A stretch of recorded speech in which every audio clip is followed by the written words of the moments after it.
This morning's Bible reading is taken from Ezekiel chapter 47, verses 1 to 12. It's entitled The River from the Temple. The man brought me back to the entrance to the temple, and I saw water coming out from under the threshold of the temple toward the east, for the temple faced east. The water was coming down from under the south side of the temple, south of the altar. He then brought me out through the north gate and led me around the outside to the outer gate facing the east, and the water was trickling from the south side.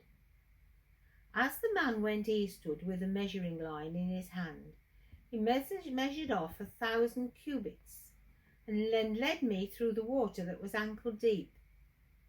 He measured off another 1,000 cubits, and led me through the water that was knee deep. He measured off another 1,000 and led me through the water that was up to my waist. He measured off another 1,000, but now it was a river that I could not cross, because the water had risen and was deep enough to swim in. A river that no one could cross. He asked me, "Son of man, do you see this?" Then he led me back to the bank of the river. When I arrived there, I saw a great number of trees on each side of the river. And he said to me, "This water flows toward the eastern region and goes down into the Arabah, where it enters the Dead Sea. When it empties into the sea, the salty water there becomes fresh. Swarms of living creatures will live whenever the river flows. There will be large numbers of fish, because this water flows there and makes the salt water fresh. So where the river flows, everything will live. Fishermen will stand along the shore, from En-Gedi to En-Eglaim.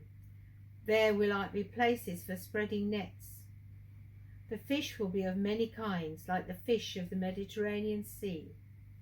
But the swamps and marshes will not become fresh, they will be left for salt.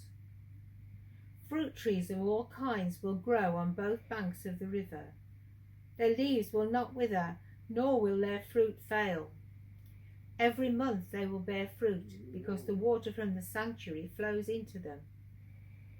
Their fruit will be served for food, and their leaves for healing."